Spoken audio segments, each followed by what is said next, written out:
Today I'm going to show you why I think police used unjust force and a prime example of police brutality during the peaceful protests in Philadelphia on June 1st on I-76. I want to remind people that we were tear gassed, we were shot with rubber bullets, we were maced, and we were beaten, and we were arrested. Among these people, children, seniors, cancer patients. I'm going to be sharing my personal perspective. I was lucky enough to be wearing a vibrant shirt so you can see me from the helicopter footage. I'm going to be splicing the helicopter footage in with my personal footage as well as footage from others to paint a clear picture of what happened. There was one incident where I saw one person taken by police out of thousands of people, and we took down approximately 4 feet of fence. That's the only violence that happened during the entire protest.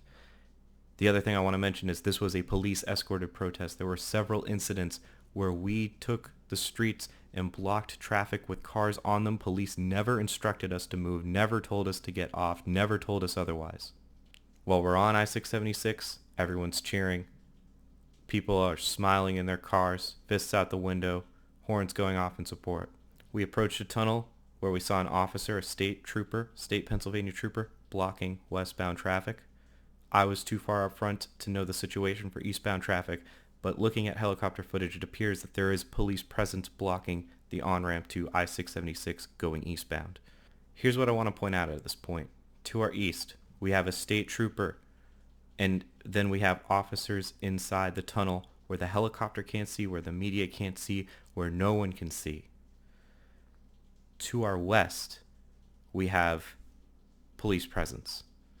To our right, an impenetrable highway wall, and to our left, a very steep hill with a 3-foot concrete barrier and an approximate 8-foot fence to escape. Immediately once we get in the tunnel where the officers are, we're met with rubber bullets and mace, forcing us out of the bridge. We then proceed to kneel with our hands up in front of the officers. We heard the message. We did not attack. We had our hands up, showing them we were peaceful. They never gave us any instruction. They never gave us any warning. They never told us to stop proceeding. They never told us anything. We did not harass them. We did not mess with them. This is shown in the footage. Immediately after, behind us, on the westbound side, we hear explosions and start to see smoke.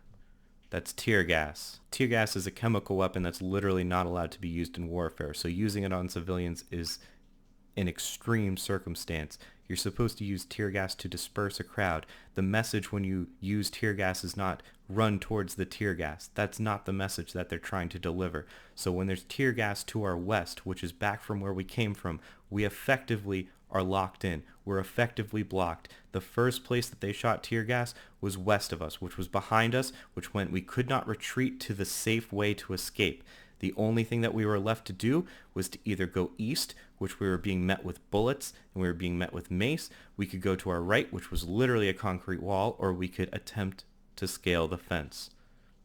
And this is where I want to point out that this is police brutality. They never warned us. They never told us to stop. They never told us not to proceed.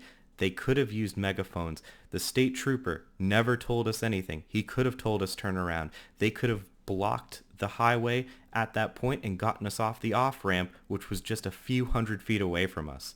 They could have done so many things. We were being peaceful. They started the violence. They shot first, and we never retaliated once. There were children in the crowd. There were seniors in the crowd. Very brave Philadelphia police, very brave. So we run up to the fence.